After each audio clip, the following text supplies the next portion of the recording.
Organisasi Perdagangan Dunia (WTO) adalah organisasi internasional yang mengatur perdagangan antar negara. WTO menetapkan aturan-aturan perdagangan global yang bertujuan untuk menciptakan perdagangan yang lebih bebas dan adil. WTO beroperasi sebagai forum untuk negosiasi dan penyelesaian sengketa perdagangan antar negara anggota. Tanggal didirikan.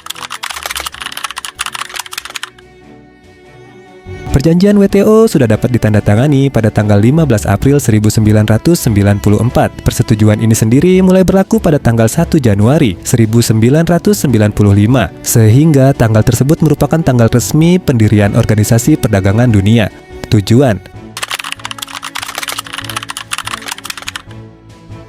Tujuan utama WTO, Organisasi Perdagangan Dunia, adalah untuk memfasilitasi perdagangan internasional yang bebas, lancar, dan teratur, sehingga dapat meningkatkan standar hidup, lapangan kerja, pendapatan, dan pembangunan ekonomi negara yang bergabung. Organisasi Perdagangan Dunia (WTO) memiliki 164 negara anggota. Indonesia adalah salah satu anggota WTO, bergabung sejak tanggal 1 Januari 1995. Menurut data dari WTO, daftar lengkap negara anggota WTO dapat dilihat pada situs resmi WTO. Namun beberapa contoh negara anggota termasuk Amerika Serikat, Uni Eropa mewakili 27 negara anggotanya, Cina, Jepang, Kanada, India, Brasil, Australia, Afrika Selatan, dan negara-negara lainnya. Tantangan WTO, Organisasi Perdagangan Dunia, menghadapi sejumlah tantangan serius dalam menjalankan perannya di dunia perdagangan global. Beberapa tantangan utama meliputi kebuntuan dalam negosiasi multilateral, persaingan antara negara maju dan berkembang, kompleksitas isu perdagangan modern, dan kritik terhadap mekanisme penyelesaian sengketa. Bidang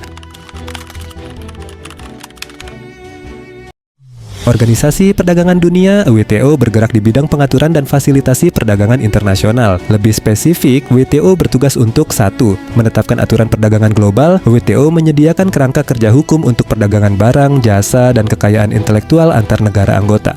2. Memfasilitasi perundingan perdagangan. WTO menjadi wadah bagi negara anggota untuk berunding dan mencapai kesepakatan terkait perdagangan. 3. Menyelesaikan sengketa perdagangan. WTO memiliki mekanisme untuk menyelesaikan perselisihan perdagangan yang timbul antara negara anggota. Keempat, membantu negara berkembang. WTO memberikan bantuan teknis dan pelatihan kepada negara-negara berkembang untuk meningkatkan partisipasi mereka dalam perdagangan global. 5. Memantau kebijakan perdagangan. WTO memantau dan menganalisis kebijakan perdagangan negara-negara anggota untuk memastikan kepatuhan terhadap aturan WTO. 6. Bekerja sama dengan organisasi internasional lain. WTO bekerja sama dengan organisasi lain seperti Bank Dunia dan IMF untuk mempromosikan perdagangan yang adil dan berkelanjutan.